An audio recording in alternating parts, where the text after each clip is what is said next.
I remember when I was a kid, I came from a family that didn't have much. We were always, driving a car that was 15 years too old and had 80,000 too many miles on it. I remember my dad pushing that car down the street, to kickstart it every morning. He'd run alongside of it and pop the clutch and get it running and go to work every day. And I remember thinking before I went to college, my dad works hard, my family works hard, but I wanted more. I didn't realize that, that wanting more was going to have to force me to think differently about the way things were. When I got to college, I started to see that part of my mentality believed that while other people were being successful, that success was one of those things that comes to a very few people who have something extra, or who have, this innate ability that they were born with, or have access to money or resources that they got from their family, which I didn't have. The reality is, though, is that all those are myths. And I had to break those myths in myself, because what ended up happening, I went to college and I had this great ambition, but it didn't take long for a few bad things to happen before I started to realize that my ambition was not enough to carry me forward to thinking about possibilities for my future.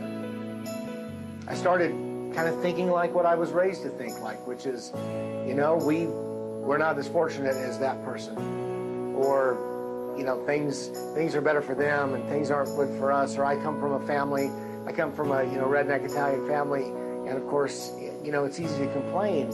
And the problem with having that view is I had to realize that's a victim mindset.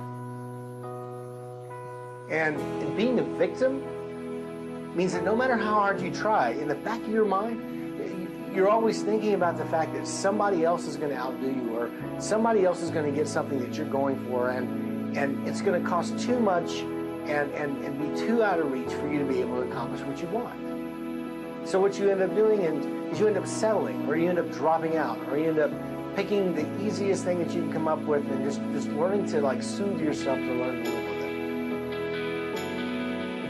Part about thinking differently, thinking like an entrepreneur, is stopping to realize is that just because you were born in a certain situation, or you have exposure as a kid, or for many years of your life to a certain type of environment, it doesn't mean that environment is a guarantee that you have to repeat or go through all those things and just keep repeating the past. The one thing my dad did have, which I give him a lot of credit for, is it wasn't ambition necessarily, it was more of, he had this hope. And so he would take a lot of risks and a lot of chances, and he would start projects and do some really cool things because he had a picture in his mind.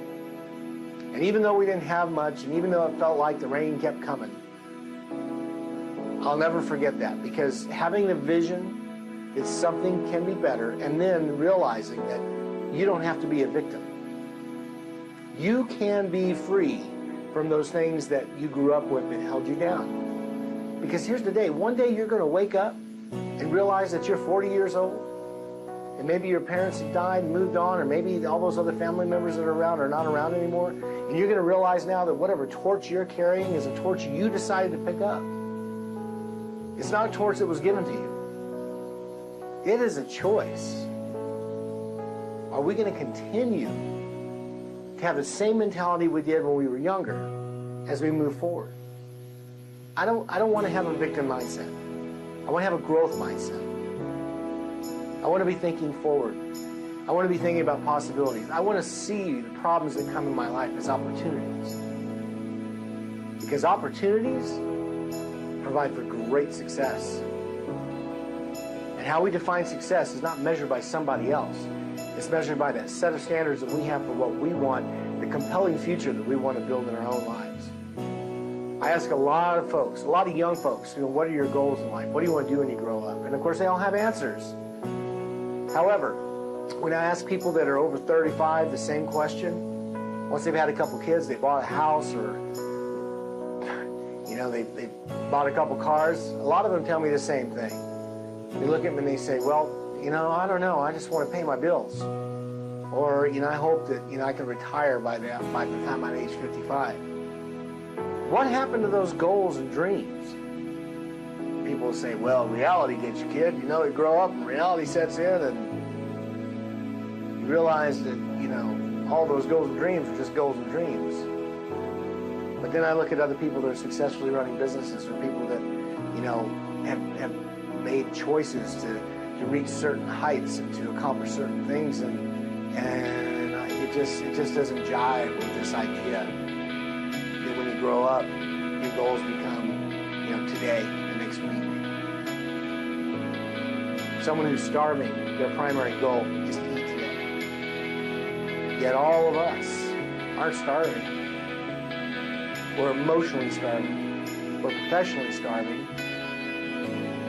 So we got to recognize that is a mentality that can change. If you don't know something, go learn it. Well, I can't afford to go to school.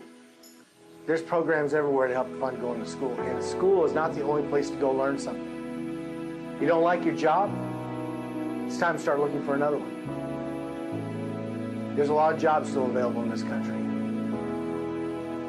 You don't like your current situation that you're in? You can change it. No, you don't understand, Tom. I can't change the situation. I got people that I live with. Right, you can't change other people, but you can change yourself. You can change the way you decide that you're going to respond to the stimuli that you live in. You don't like your friends? You can go get new ones. It's a choice. We can make